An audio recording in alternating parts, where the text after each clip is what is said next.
Masjid Jamkaran adalah satu-satunya masjid yang dibangun atas perintah langsung Imam Zaman. Masjid ini dibangun lebih dari 1100 tahun yang lalu, beberapa waktu setelah dimulainya masa Ghaibah Kubro.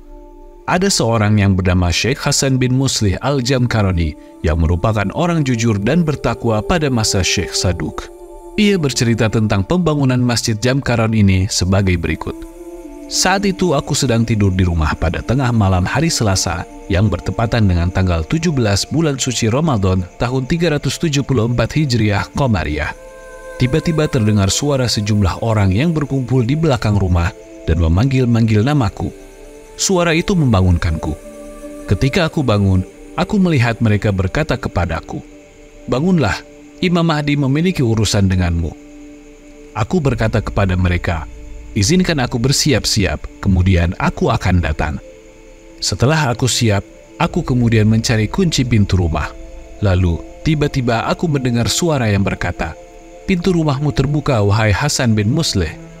Aku membuka pintu dan bertemu dengan sejumlah orang yang sedang menunggu di depan. Mereka berkata bahwa mereka diutus oleh Imam Mahdi untuk menemuiku. Mereka lantas membawaku ke tempat yang saat ini menjadi lokasi masjid. Sesampainya aku di sana, aku melihat sebuah dipan dengan permadani indah di atasnya, dan seorang pemuda tampan berusia sekitar 30 tahun yang sedang duduk di atasnya dengan bersandar pada sebuah bantal. Di sana juga ada orang tua yang sedang duduk dan membacakan sesuatu dari sebuah buku kepada pemuda tersebut. Selain itu, aku melihat ada lebih dari 100 pria. Beberapa mengenakan pakaian hijau dan beberapa mengenakan pakaian putih. Mereka sedang sibuk beribadah di sekitaran tempat tersebut. Orang tua itu, yang ternyata adalah Nabi Khidir, mempersilahkanku untuk duduk di sampingnya. Pemuda yang penuh cahaya, yang akhirnya aku ketahui bahwa beliau adalah Imam Mahdi, bertanya tentang keadaanku. Beliau memanggilku dengan nama, lalu berkata, "Pergilah kepada Hasan bin Muslim dan katakan padanya bahwa tanah yang telah engkau gunakan untuk bercocok tanam selama 5 tahun ini, engkau sendiri pun tahu bahwa tanah ini bukanlah milikmu. Engkau bahkan berencana untuk kembali bertani di tanah tersebut tahun ini, padahal engkau tidak memiliki izin untuk melakukannya. Karena itu, engkau harus mengembalikan keuntungan dari tanah ini selama 5 tahun tersebut untuk pembangunan masjid di tanah tersebut. Katakanlah bahwa ini adalah tanah mulia yang dipilih oleh Allah dari tanah-tanah lainnya, tetapi engkau menganggapnya masih termasuk dalam batas tanahmu sendiri. Karena kesalahan besar ini, Allah mengambil 2 putramu saat mereka masih muda, tetapi engkau tetap tidak sadar. Jika engkau berniat untuk tetap melakukannya, engkau akan mendapat hukuman dahsyat dari Allah yang tidak dapat kau bayangkan." Hasan bin Muslim berkata, "Aku mengatakan kepada sang imam, 'Wahai junjunganku, berikan padaku sesuatu yang menjadi tanda atau bukti agar orang-orang mempercayaiku.' Imam menjawab, 'Kami akan memberikan tanda di masjid ini agar orang-orang mempercayai ucapanmu. Maka dari itu, jalankan tugas yang telah diberikan padamu ini. Sekarang, pergilah ke Sayyid Abul Hasan di Qum dan katakan padanya untuk mengambil keuntungan beberapa tahun hasil tanah ini dari Hasan bin Muslim dan berikanlah kepada masyarakat supaya mereka memulai pembangunan masjid. Minta mereka untuk menggunakan keuntungan dari desa Rahak yang terletak di Ardahel, Qashan, untuk memenuhi kebutuhan-kebutuhan masjid yang lain. Karena kami telah mewakafkan setengah dari pendapatan di sana untuk masjid ini agar setiap tahun digunakan untuk pembangunan, perbaikan, dan biaya keperluan lainnya dari masjid ini." Kemudian, imam menjelaskan tata cara salat dan amalan-amalan khusus di Masjid Jamkaran ini kepadanya.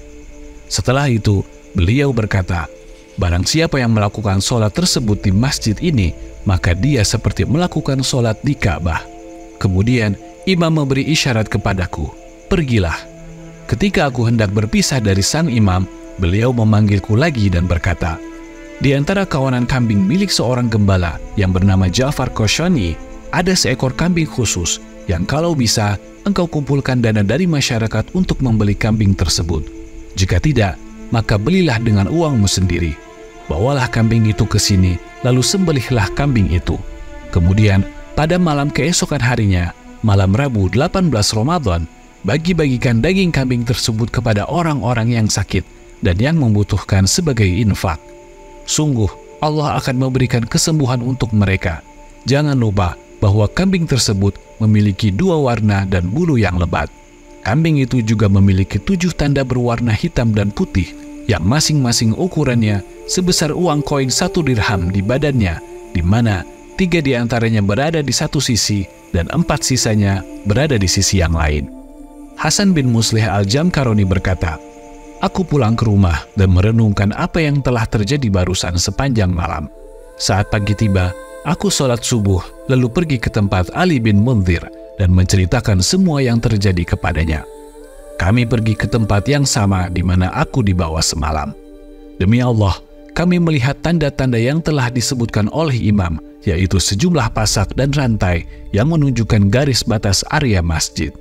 Kemudian, aku pergi bersama Ali bin Munzir ke rumah Sayyid yang mulia Abul Hasan Al-Ridho. Sesampainya kami di pintu rumahnya, kami melihat pelayan-pelayan Sayyid Abul Hasan sudah menunggu kami di depan rumah. Ketika mereka melihat kami, mereka berkata kepada kami, 'Apakah kalian orang-orang dari Jamkaran?' Kami berkata, 'Ya.' Mereka berkata, 'Sayyid Abul Hasan telah menunggu kalian dari subuh.' Kemudian aku masuk ke dalam rumah. Aku memberi salam kepada sang Sayyid dengan santun. Beliau juga menjawab salamku dengan hangat dan penuh hormat. Beliau memberi aku tempat duduk di sampingnya, dan sebelum aku berbicara, beliau berkata, 'Wahai Hasan bin Muslih, di alam mimpi seseorang memberitahuku bahwa nanti akan ada orang yang akan mendatangiku pagi-pagi sekali. Seorang pria dari warga Jamkaron bernama Hasan bin Muslih. Percayailah kata-katanya, karena apa yang ia katakan adalah apa yang kami katakan.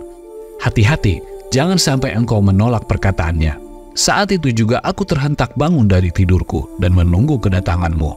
Hasan bin Muslih lantas menceritakan semua peristiwa yang terjadi kepada Sayyid, dan Sayyid Abul Hasan kemudian membangun Masjid Suci Jamkaron sesuai dengan perintah imam. Selama lebih dari 1100 tahun yang lalu hingga saat ini, Masjid Jamkaron telah menjadi tempat bagi masyarakat untuk menjalin hubungan dengan imam zaman dan merupakan tempat berkumpul para penanti satu-satunya juru selamat yang dijanjikan dari seluruh penjuru dunia setiap tahunnya.